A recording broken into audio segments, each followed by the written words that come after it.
أشهد أن لا إله إلا الله وحده لا شريك له وأشهد أن محمدا عبده ورسوله صلى الله عليه وعلى آله وأصحابه ومن تبعهم بإحسان إلى يوم الدين أما بعد.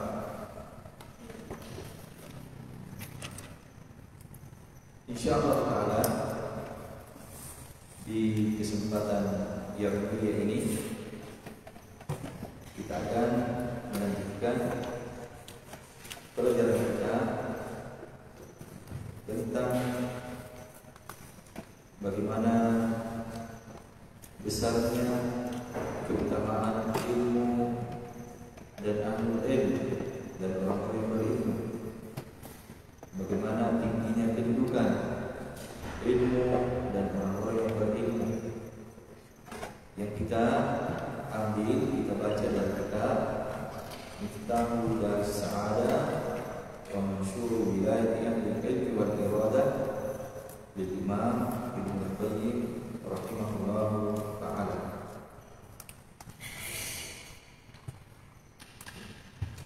Kita sudah memasuki sisi yang ke-37 yang disebutkan oleh penulis rahimahullah ta'ala, di mana di sisi yang ke-37 ini beliau menekankan, membawakan dalil bahwa mengetahui sesuatu al-ilmu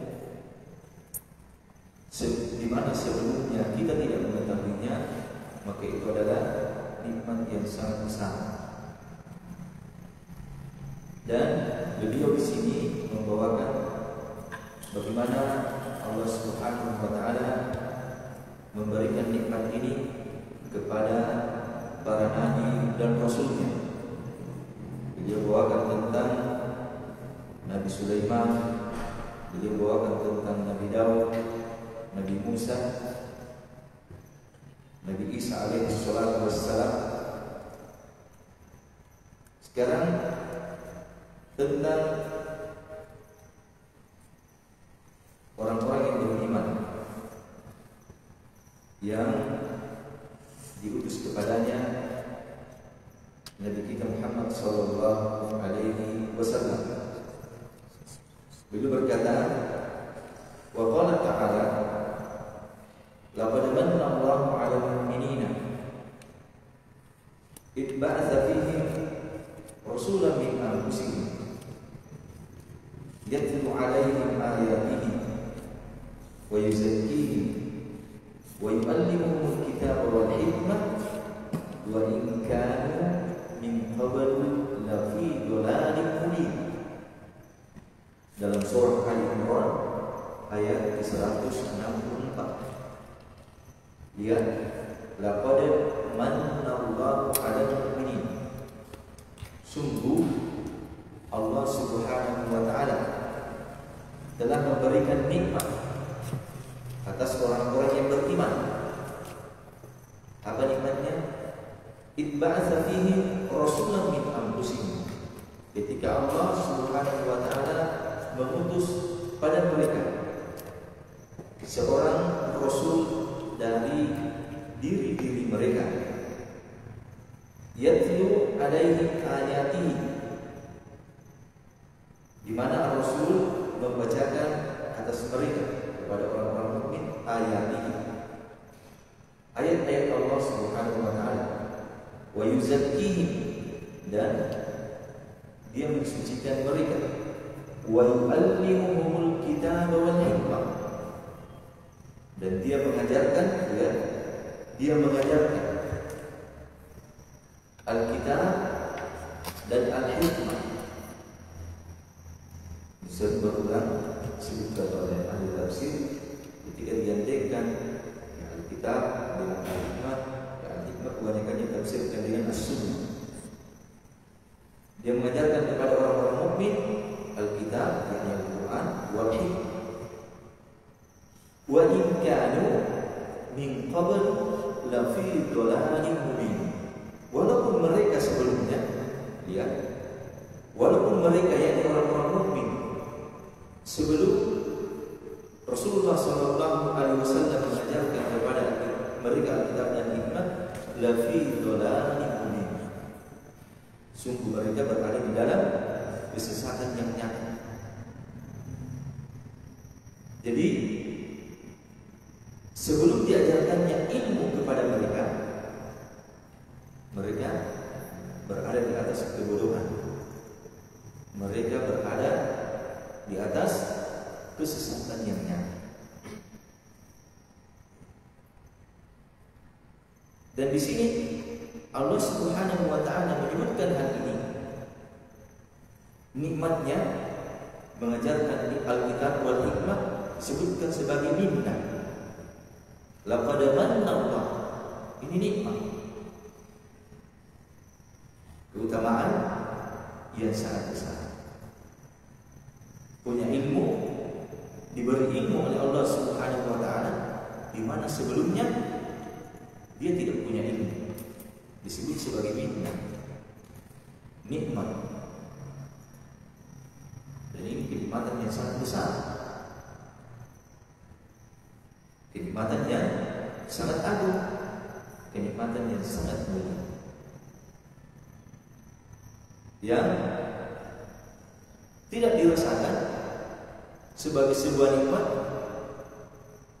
kecuali bagi orang-orang yang mempelajari agama Allah Subhanahu wa taala. Dia merasakan itu sebuah nikmat. Sudah kita sampaikan pada pertemuan yang telah lalu, kita bisa merasakan sendiri apa yang kita rasakan. Di mana misalnya sebelumnya niat saja dalam ibadah kita tidak paham. Setelah kita belajar, ternyata demikian hakikat niat dalam ibadah. Apa yang kita rasakan? Kenikmatan ketika beribadah.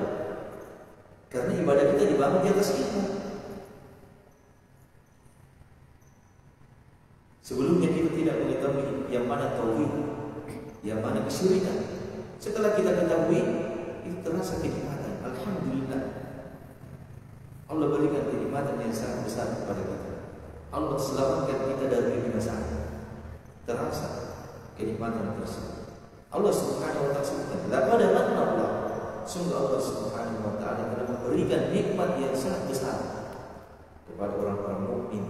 Diutuskan kepada mereka seorang rasul yang mengajarkan ilmu Alkitab, ilmu As-Sunnah, di mana sebelumnya berada di dalam kesesatan yang nyata, berada di atas kebodohan.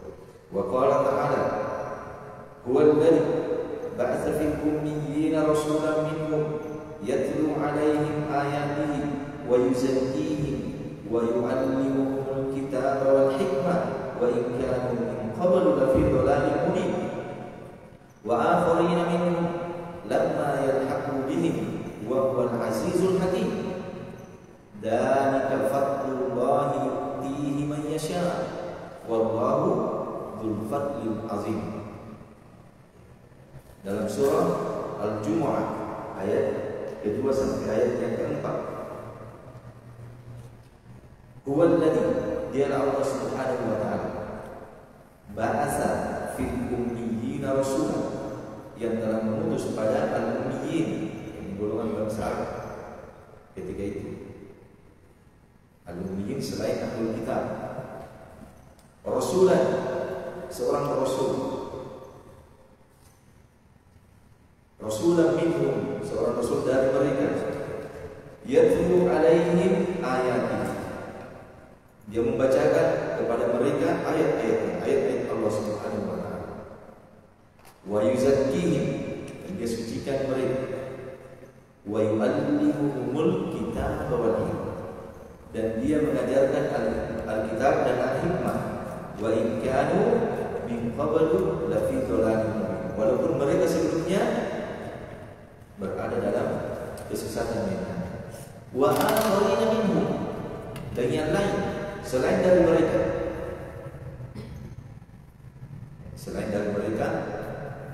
lamma yalhaqu bihim, mereka baru berjumpa dengan mereka yang sebelumnya disebutkan orang-orang mukmin, para sahabat.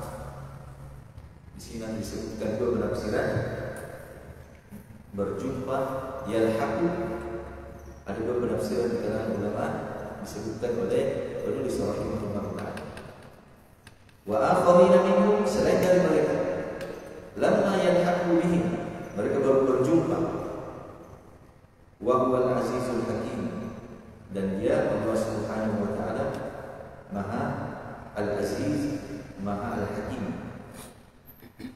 Jadi sebelumnya disebutkan huwallazi ba'atha fil ummiyina rasulan minhum yatlu 'alaihim ayatihi wa yuzakkihim wa yu'allimuhumul kitaba wal hikmah wa in kanu min qablu lafi dhalalin mubin. Kemudian di akhir ayat setelahnya, dzalika fadlullah yu'tihi man yasha.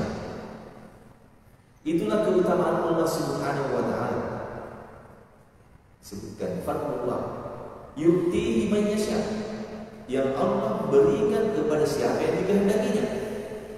Wallahu dzul fadlil azim, dan Allah Subhanahu wa taala memiliki keutamaan yang sangat besar, yang sangat agung. Apa di sini keutamaan yang disebutkan? Terutusnya seorang rasul yang mengajarkan Alkitab wal hikmah, yang menyampaikan ilmu tentang Alkitab, ilmu tentang hikmah as-sunnah. Allah namakan hal tersebut sebagai dzalika fadlullah. Itulah keutamaan Allah Subhanahu wa taala yang Allah berikan kepada siapa yang dikehendaki. Ini sekali lagi minnah, keutamaan yang sangat agung, keutamaan yang sangat mulia, karunia yang sangat besar. Ketika Allah Subhanahu wa taala memberikan kepada kita ilmu tentang agama. Dan itu tidak semua orang diberikan oleh Allah Subhanahu wa taala. Diberikan oleh Allah Subhanahu wa taala kepada siapa yang Dia kehendaki.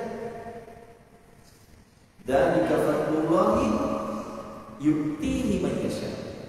Allah berikan kepada siapa yang Dia kehendaki.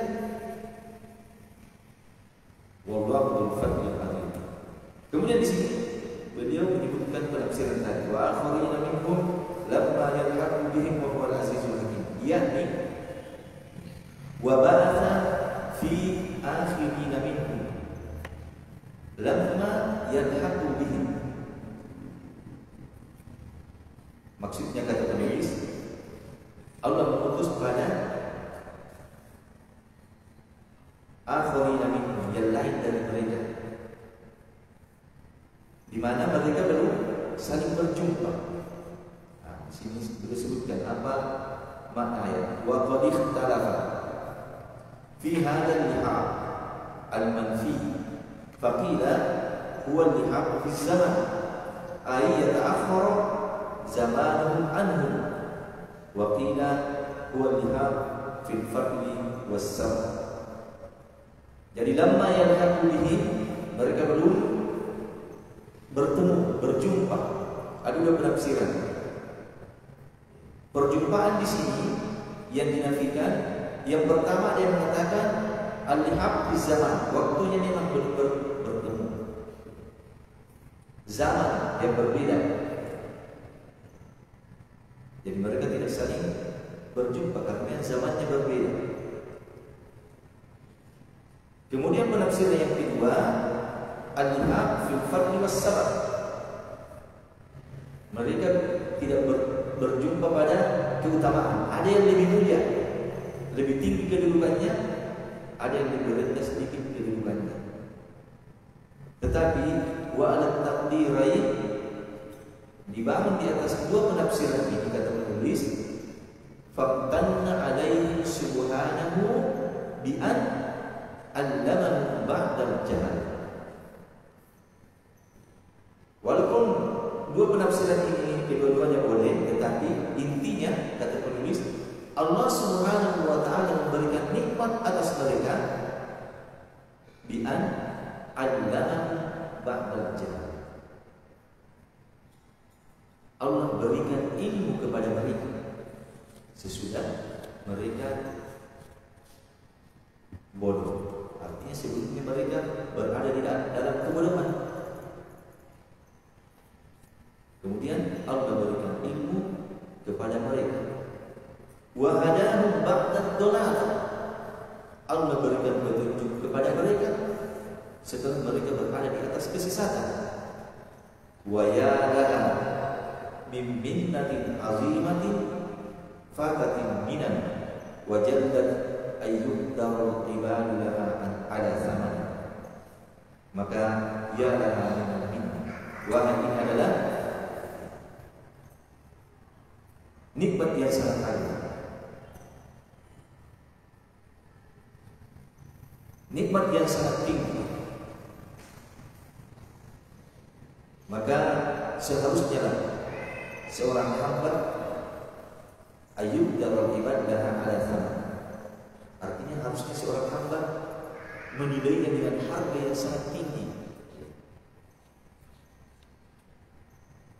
karena dia adalah nikmat yang sangat besar. Apa itu?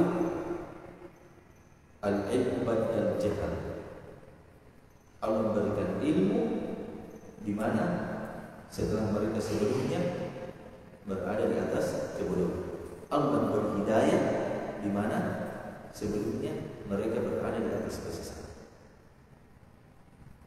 Maka ini sisi yang ke-37, bahwa al-ilmu ba'da al-jahl, ilmu di mana setelah sebelumnya dia berada di atas kebodohan adalah kenikmatan, nikmat dari Allah Subhanahu wa taala yang sangat agung, yang sangat besar.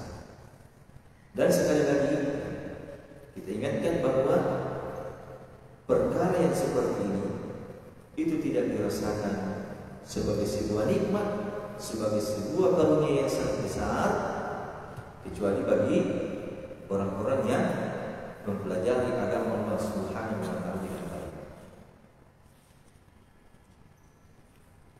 Al-wajhu as-samin was-salasun, sisi yang ke-38.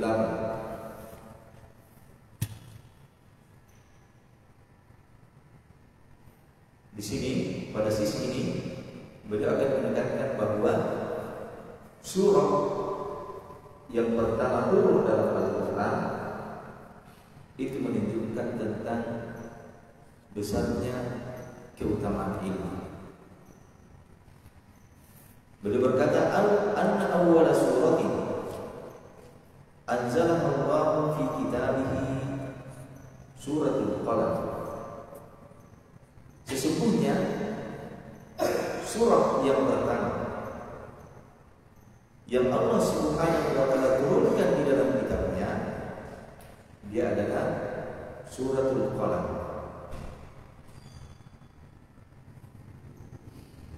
Fadzakara fiha ma manna bihi 'ala al-insani min ta'limihi ma lam ya'lam.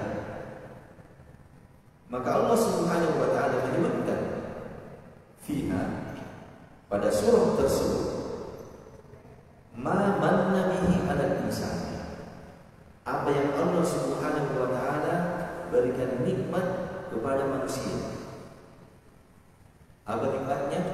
Yang disebutkan min ta'limihi ma lam ya'lam, dari pengajaran Allah Subhanahu wa taala kepada insan apa yang dia tidak ketahui.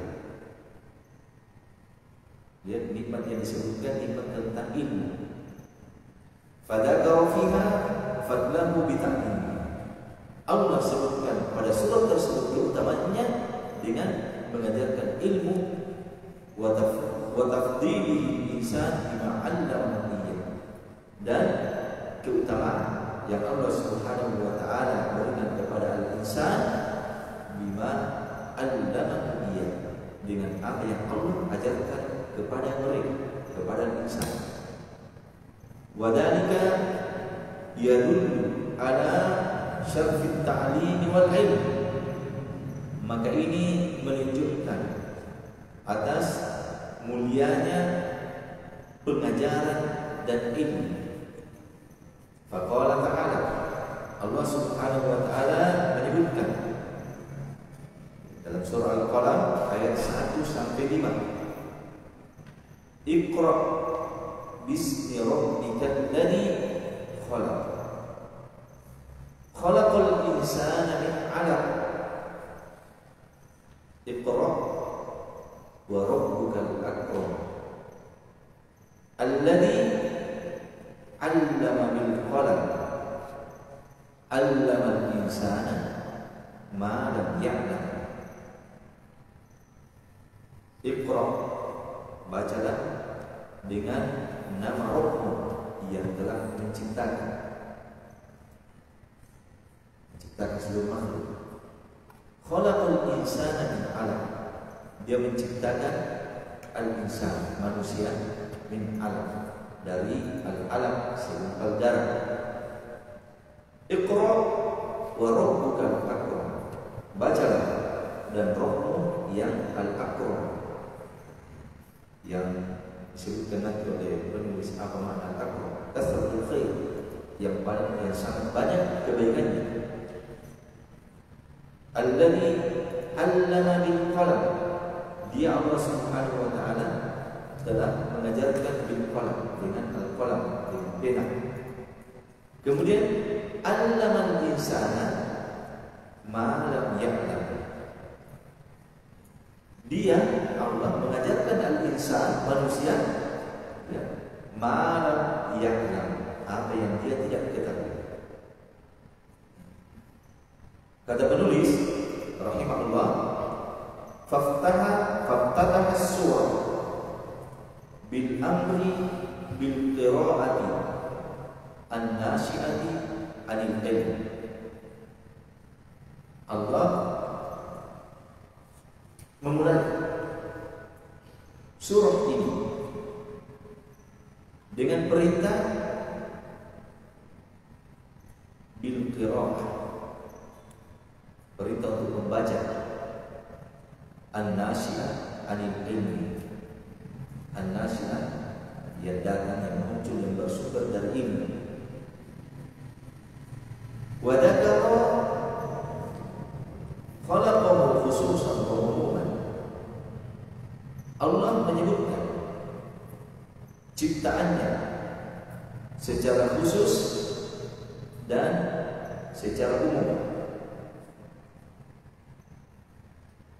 Secara umum, alladzi khalaq, dia yang telah menciptakan, secara umum menciptakan seluruh makhluk.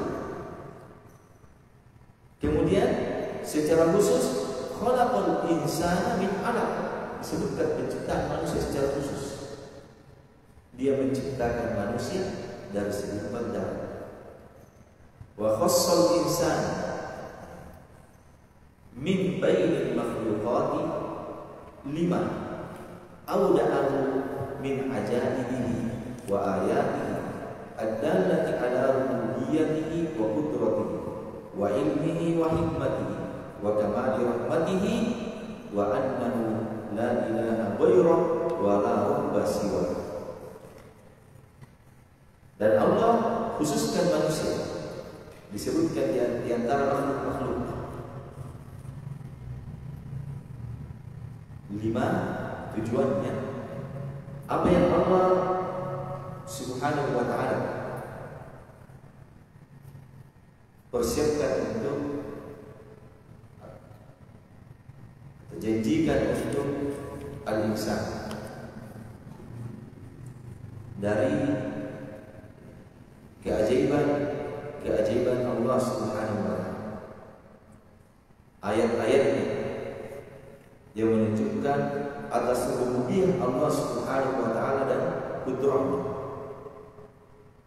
ilmu dan hikmahnya, kesempurnaan rahmatnya, wa annahu la ilaha ghairuh, dan sungguhnya dia tidak ada sembahan yang hak untuk disembah kecuali dia, wala rabba siwa, dan tidak ada Rabb selain dia.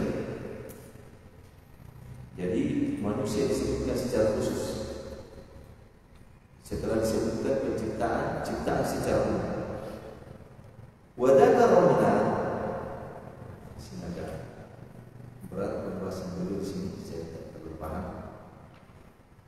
4 tingkatan. Wa dzakara huna ma bada'a khalqihi min 'alaqin ila akhirih. Jadi beliau akan sebutkan proses penciptaan manusia yang dimulai dari Allah Subhanahu wa taala sebutkan dari darah, segumpal darah, dikaudin alaqah. Kenapa darah langsung disebutkan? Karena dia awal dari tingkatan marhalah terciptanya manusia yang dimana sebelumnya nutfah, kemudian menjadi segumpal darah. Di sini akan beliau sebutkan 4 tingkatan. Alladzi 'allama bil qalam 'allama al-insana ma lam ya'lam, dan seterusnya ini sampai akhir pembahasan ini. Saya tidak terlalu paham pembahasan beliau di sini. Saya cari referensi di antara ulama kita yang mengajarkan kitab ini, mereka juga tidak terlalu jelaskan tentang hal ini. Wallahu ta'ala alam pada sisi ini. Cuma dalam sisi ini penekanan beliau bahwa awal surah di dalam Al-Quran itu menyebutkan tentang ilmu, tentang keutamaan ilmu yang Allah Subhanahu wa taala ajarkan kepada manusia. Maka cukup ini menunjukkan betapa mulianya ilmu tersebut. Di bagian akhir disebutkan wal maksud annahu subhanahu ta'arrafa ila ibadihi bima 'allamahu iyyahu bi hikmatihi min al-khatti wal lafzi wal ma'na fa kana al-ilmu ahadul adillati dallati alayhi bal min a'dhamiha wa a'zam wa adhariha wa kafa bi hadha syarafan wa fadlan.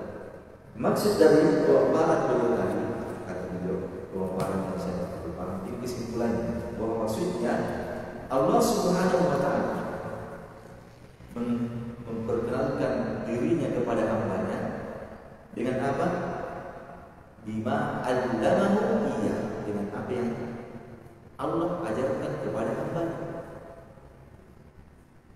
Bihikmatihi, dengan hikmahnya. Allah Subhanahu wa taala bisa langsung memperkenalkan dirinya kepada hambanya, tapi ada hikmah. Allah ajarkan melalui al-khat, melalui tulisan, al-qalam, atau melalui lafaz, atau melalui makna, melalui ilmu yang Allah ajarkan kepada hambanya. Hamba bisa mengenal Rabbnya. Maka ilmu adalah salah satu di antara dalil yang menunjukkan tentang Allah Subhanahu wa taala. Bahkan dia adalah yang paling agungnya, yang paling nampaknya, yang paling besar. Maka cukuplah ini kemuliaan dan keutamaan ilmu. Al-wajh tasi wa salatun. Sini sisi yang ke-39, sisi juga yang sangat penting. Annahu subhanahu sammal hujjatan ilmiyyah sultanan. Allah Subhanahu wa taala menamakan hujjah ilmiah, keterangan yang dibangun di atas ilmu. Hujjah, apa hujjah? Dalil yang dibangun di atas ilmu Allah namakan sebagai sultanan. Sultan. Ya, kita dengar kalimat sultan, tergambar kalau sultan itu penguasa.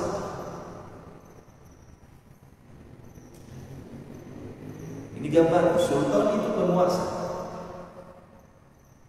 Tetapi Allah Subhanahu wa taala menamakan al-adillah, al-hujjatul ilmiah sebagai sultan. Qala Ibnu Abbas radhiyallahu anhu, berkata Ibnu Abbas radhiyallahu taala anhu, kullu sultanin fil Qur'ani fa huwa hujjatun. Setiap kata sultan, ketika disebutkan sultan di dalam Al-Quran, maka yang diinginkan di situ adalah hujjah, dalil yang kuat. keterangan yang jelas. Kaqaulihi ta'ala, seperti firman Allah Subhanahu wa ta'ala, qalu ittakhadallahu walada subhanahu huwal ghaniyyu lahu ma fis samawati wa ma fil ardh in indakum min sultanin bihadza ataquluna 'ala Allahi ma la ta'lamun. Dalam surah Yunus ayat yang ke-68. Mereka mengatakan Allah Subhanahu wa ta'ala mengambil anak, punya anak. Subhanahu, maha suci Allah. Huwal ghani, dialah Allah yang maha kaya, tidak butuh anak. Dengan lain, tidak butuh kepada makhluk. Lahu ma fis samawati wa ma fil ardh, bagi Allah apa yang di langit dan apa yang di bumi. In indakum min sultanin bihadza, in indakum min sultanin bihadza, yakni ma indakum min hujjatin bima qultum. Kalian tidak punya hujjah, kalian tidak punya sultan, yakni hujjah terhadap hal ini, terhadap apa yang kalian katakan bahwa Allah punya anak. Kalian tidak punya sultan. Jadi kalian sultan, hujjah, keterangan yang jelas, ilmu yang jelas. Ataquluna 'ala Allahi ma la ta'lamun. Apakah kamu akan berkata atas Allah Subhanahu wa ta'ala apa yang kalian tidak ketahui? Yakni, kata penulis, ma indakum min hujjatin bima qultum. Tidak ada di sisi kalian dari hujjah, dari sultan. Sultan itu dinamakan hujjah. Jadi hujjah dinamakan sultan. In huwa illa qaulun 'ala Allahi bila ilm. Yang kalian ucapkan itu tidak lain hanya ucapan atas Allah Subhanahu wa ta'ala tanpa ilmu. Wa qala ta'ala, in hiya illa asma'un sammaytumuha antum wa aba'ukum ma anzalallahu biha min sultan. Yakni ma anzalallahu biha hujjah wa la burhan bal hiya min tilqa'i anfusikum wa a'ba'ikum. Tiada lain dari nama-nama patung-patung adalah nama-nama yang kalian namakan dengan kalian dan bapak-bapak kalian. Ma anzalallahu biha min sultan. Allah tidak menurunkan dengannya sultan. Apa sultan di sini? Hujjah. Jadi dalil yang nyata, ilmu yang jelas dinamakan sebagai sultan. Yakni ma anzalallahu biha hujjatan wala burhan. Allah tidak menurunkan dengannya hujjah dan keterangan. Bahkan itu dari diri kalian dan bapak-bapak kalian. Wa qala ta'ala, am lakum sultanun mubin faktu bi kitabikum in kuntum shadiqin. As-Saffat ayat 156 dan 157. Am lakum sultanun mubin, apakah bagi kalian sultanun mubin, disebut lagi sebagai sultan, hujjah yang jelas, dalil yang nyata.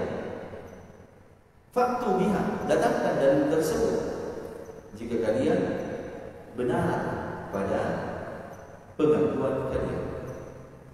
Jadi kembali kepada ucapan Ibnu Abbas, semua kalimat sultan di dalam Al-Quran maka itu yang diinginkan adalah hujjah, dalil yang nyata.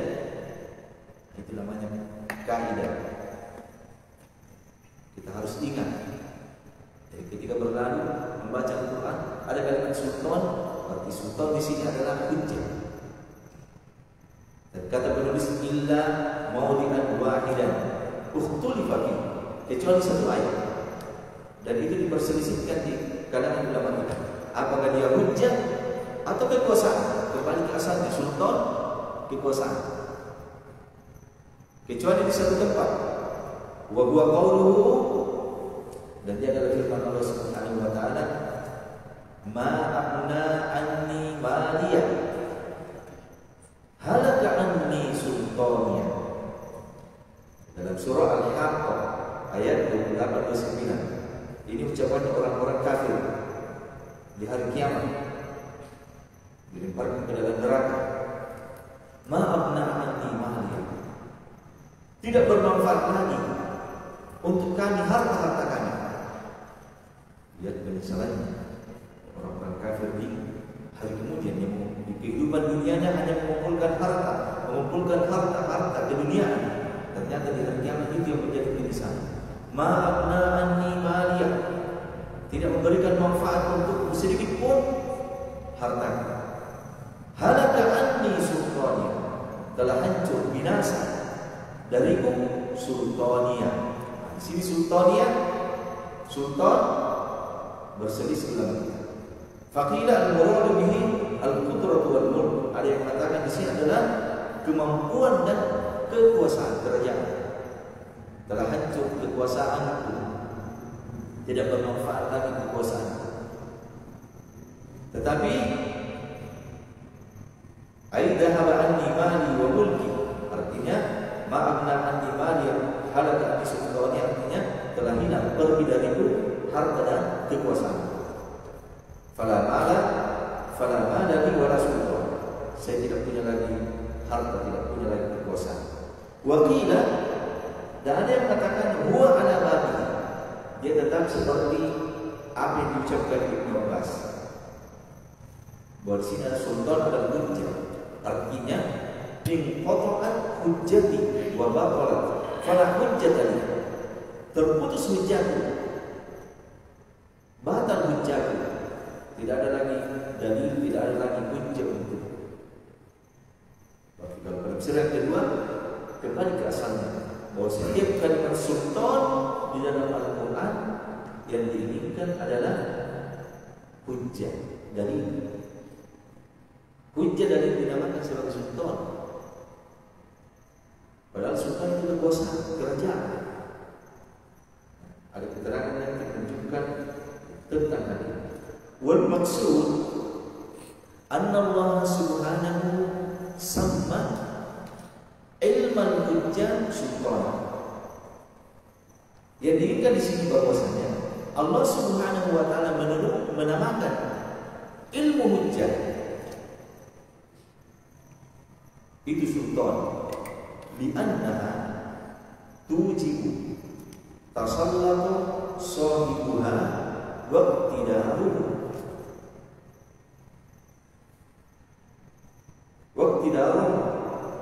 karena orang yang punya ilmu hujjah itu mengharuskan dia. Wal maksud Allah Subhanahu wa ta'ala ilmu hujjah sultanan, karena ilmu hujjah itu mengharuskan dia menjadi penguasa terhadap orang yang memilikinya. Jadi orang yang punya ilmu, orang yang punya hujjah yang jelas, itu akan menguasai yang lainnya.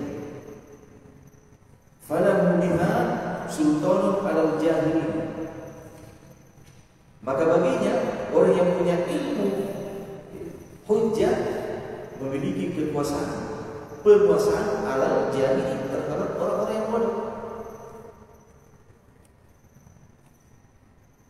Bal sultanul ilmi a'zamu min sultanillah, bahkan kekuasaan ilmu itu lebih besar dibanding dengan kekuasaan tangan. Artinya orang yang menguasai seseorang dengan ilmunya itu lebih agung, lebih mulia, lebih tinggi dibandingkan orang yang menguasai dengan tangannya.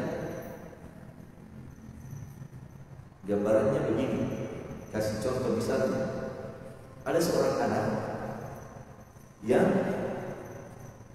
suka merokok.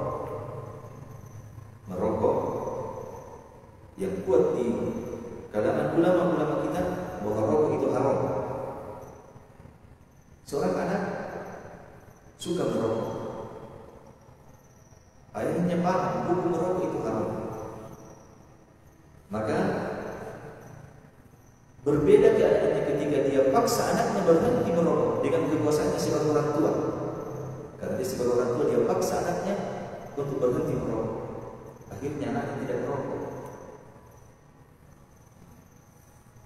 Dengan dia ajarkan ilmu kepada anaknya, dia tanamkan ilmu tentang haramnya merokok. Akhirnya anaknya berhenti merokok. Itu berbeda keadaannya. Bagaimana perbedaannya?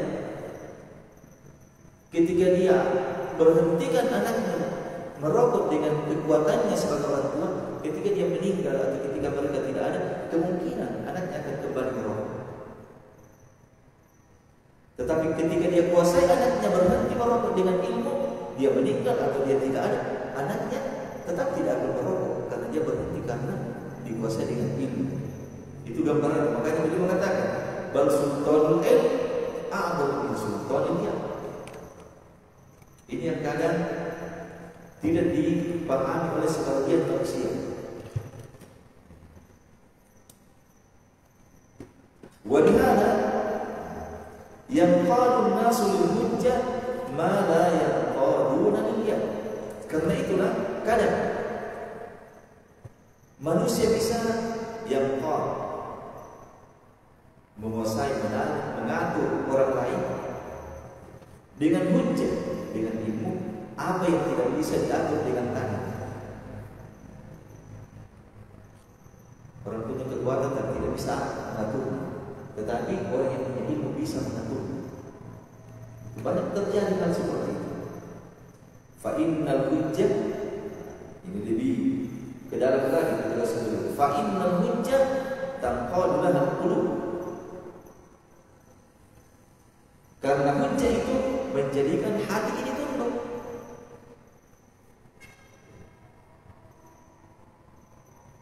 Kalau kekuatan tangan tidak menjadikan hati, mungkin yang nampak dari anggota tubuhnya ikut, tetapi hatinya tidak. Kalau dengan paksaan, kekuatan tangannya berbeda dengan kekuatan ilmu. Mungkin yang nampak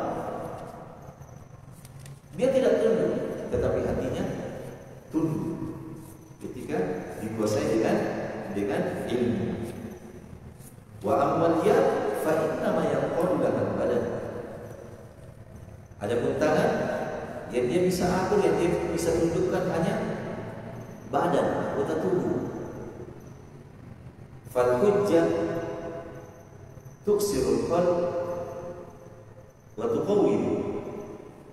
Tapi kalau dalil hujjah ilmu itu memenjarakan hati, menundukkan hati. Wa tudillul mukhalif. Bahkan ilmu itu menjadikan hina orang yang menyelisih. Wa in adharal inadu wal makabir, walaupun dia nampakkan penentangan, kesombongan, faqalbu khalidun lah. Ini kalau ilmu dia bisa tampakkan dalam anggota badannya bahwa dia menolak, tetapi hatinya tidak bisa. Kalau ilmu sudah masuk, tidak bisa. Lihat bagaimana keadaan Fir'aun. Fir'aun menampakkan kesombongannya, mengaku sebagai roh, padahal sudah masuk ilmu padanya. Nabi Musa sudah menyampaikan hujjah, sehingga Allah Subhanahu wa ta'ala katakan tentang Fir'aun, wastayqadathu anfusuhum zulman wa uluwa. Hatinya tetap yakin, hati tidak bisa. Kalau ilmu sudah masuk, hati pasti tunduk, walaupun yang nampak kesombongan dan penolakan. Kalau kekuatan tangan tidak bisa menundukkan hati, makanya kekuatan hujjah, kekuatan ilmu, sultan yang merupakan hujjah itu lebih tinggi.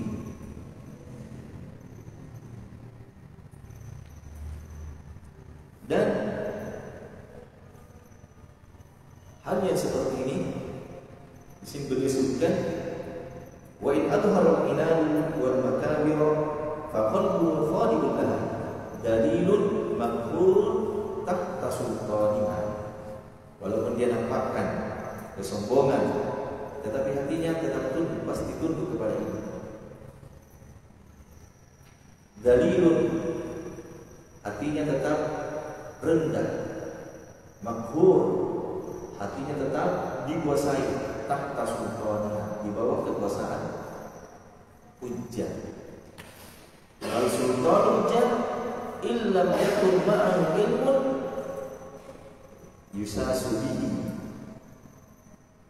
fahuwa bimanzilati sultanis sibah wal aswad wa nahwiha qudratan bila ilmi wala rahmah bi khilafi sultanil hujjah.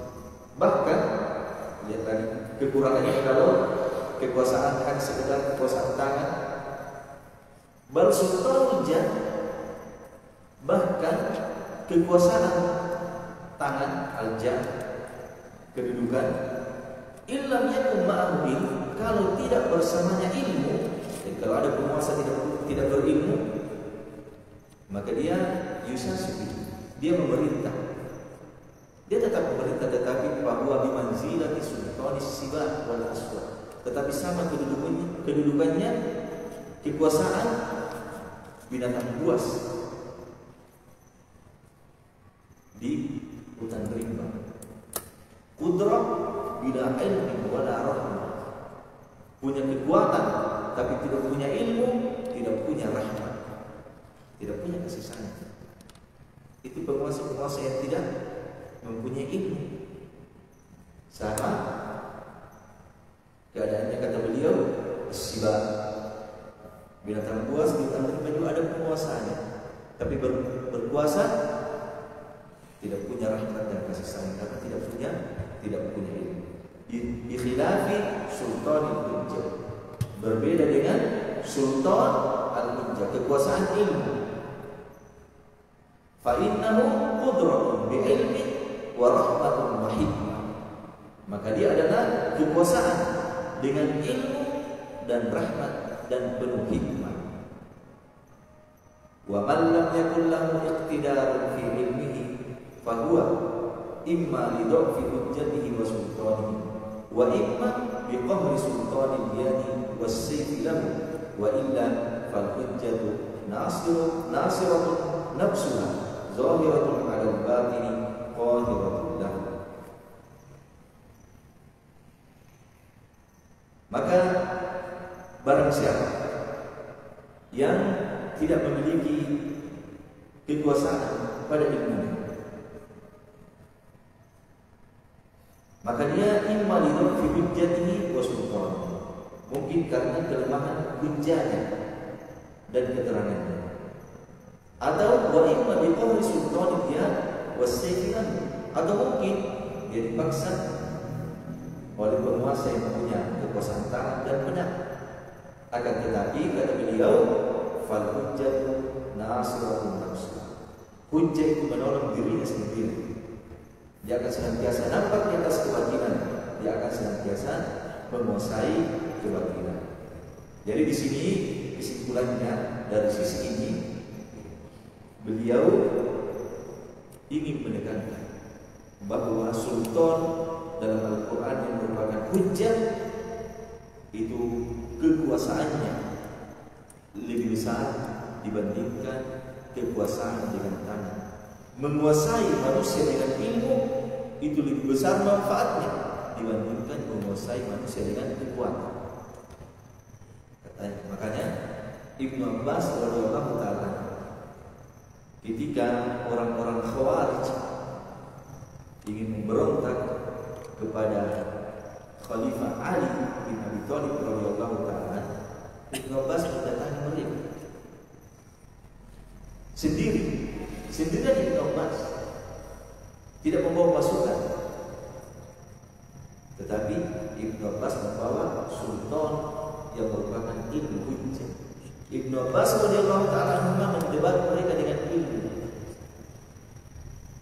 Akhirnya disebutkan sadar dari mereka sekitar 2.000 sampai 3.000 orang kembali kepada pemahaman yang benar ketika dikuasai didebat dengan ilmu. Dan juga disebutkan dari sebagian ulama kita tentang Khalifah Ma'mun. Ketika ada orang-orang Khawarij yang biasanya ingin memberontak kepada penguasa, jadi di antara ciri terbesar orang-orang yang menyimpang itu mereka berpikiran senantiasa ingin memberontak kepada penguasa, dan mereka punya ayat ketika ingin memberontak. Jadi ini orang-orang Khawarij ingin memberontak. Maka Khalifah Ma'mun memanggil salah seorang di antara mereka. Ditanya, apa yang menyebabkan kalian, apa yang membawa kalian ingin memberontak kepada kami? Mereka mengatakan ayat dalam Al-Quran. Apa ayatnya? Mereka mengatakan, wa man lam yahkum bima anzalallah fa ulaika humul kafirun. Siapa yang tidak berhukum dengan hukum Allah, maka mereka itu orang-orang kafir. Mereka katakan kafir, kalian kafir, tidak berhukum dengan hukum Allah. Maka mereka ingin memberontak. Maka ditanya oleh Ma'mun, apa dalil kalian? Apa hujah kalian sehingga kalian mengatakan ini ayat Al-Quran? Mereka mengatakan kesepakatan umat mulai dari sahabat sampai hari ini meyakini ini adalah ayat Al-Quran. Maka Khalifah Ma'mun berkata kepadanya, ketika kalian menerima kesepakatan mereka bahwa ini adalah ayat Al-Quran diturunkan, maka harusnya juga kalian menerima kesepakatan mereka tentang makna ayat ini. Karena para sahabat dan yang lainnya setelah mereka meyakini bahwa di sini kufur duna kufrin, kufur yang tidak mengeluarkan dari Islam, kufur asghar. Maka orang ini pun berkata, assalamualaikum ya Khalifah. Mereka bertobat. Orang ini bertobat dengan hujjah. Makanya ma'ruf dan ucapan Ma'mun, Khalifah Ma'mun, dia berkata, ketika saya mengalahkan seseorang dengan hujjah, dengan ilmu, itu lebih saya senangi, lebih saya cintai daripada saya kalahkan dia dengan tanganku, dengan kekuasaan. Ya, ini adalah keutamaan. Dan ini yang harus kita pahami dengan baik. Dan kalau kita perhatikan dakwatul Rasul, dari Rasul pertama sampai Rasul terakhir, mereka senantiasa memulai dakwah mereka dengan hujjah wal bayan, menyampaikan ilmu, menyampaikan keterangan yang jelas. Tidak ada sejarahnya seorang Rasul diutus langsung diperintahkan untuk berperang. Tidak ada.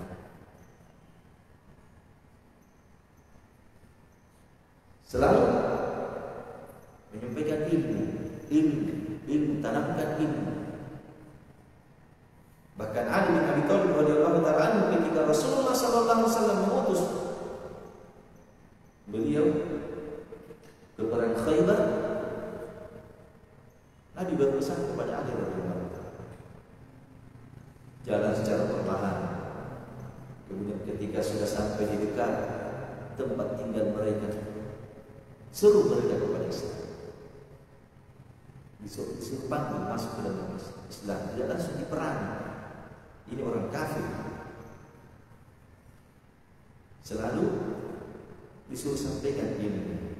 Rasulullah untuk penguasa-penguasa di tempat yang lainnya, penguasa Najasyi, penguasa Persia, penguasa Romawi, selalu disuruh sampaikan ilmu kepada. Sekali lagi, ini yang tidak dipahami oleh sebagian manusia.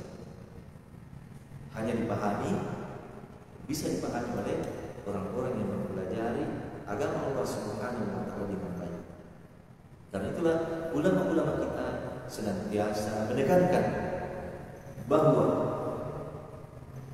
ketika kita ingin menginginkan kebaikan di tempat kita, maka kuncinya adalah sebarkan ilmu agama. Karena kalau kita sudah bisa menguasai manusia dengan ilmu, maka itu kebaikan sangat besar. Kebaikannya sangat besar. Dan lihat Semua ayat-ayat di dalam Al-Quran ketika menyebutkan sultan, maka disebutkan bahwa makna sultan di situ adalah al-hujjah, keterangan, ilmu yang jelas. Jadi ilmu itu adalah kekuasaan. Kalau kita ingin menjadi penguasa yang sebenarnya, maka perbanyak ilmu kita. Kalau kita ingin menjadi penguasa yang sebenarnya, perbanyak ilmu kita. Al-Imam Ibnu Mubarak rahimahullah ta'ala pernah beliau suatu ketika keluar diikuti oleh murid-muridnya. Ibnu Mubarak ulama, punya ilmu tentang agama, keluar diikuti oleh murid-muridnya. Sudah masih kejauhan, sudah nampak debu terbang. Maka khalifah ketika itu yang melihat kejadian tersebut, dia berkata, inilah kerajaan yang sebenarnya, inilah penguasa yang sebenarnya. Berkuasa dengan apa? Dengan ilmu. Dan itu hal ini menunjukkan betapa besarnya, betapa mulianya, betapa tinggi kedudukan ilmu agama tersebut. Tentunya semakin memberikan semangat. Kita ingin menjadi mulia, kita ingin menjadi penguasa, kita ingin menjadi orang yang mendapatkan nikmat yang sangat besar dengan ilmu agama, dengan ilmu agama, bukan dengan harta, tapi dengan ilmu agama. Semakin lama kita belajar, semakin merasakan kenikmatan ini, semakin merasakan. Mudah-mudahan ada manfaatnya. Masih ada beberapa. Kalau sisi yang ke-40, beliau masih membawakan ayat. Mulai masuk ke sisi yang ke-41, beliau membawakan hadis-hadis tentang keutamaan dan ketinggian ilmu tersebut. Wassallallahu ala nabiyina Muhammadin wa ala alihi wa sahbihi ajma'in. Wa akhiru da'wana alhamdulillahi rabbil alamin. Wassalamualaikum warahmatullahi wabarakatuh.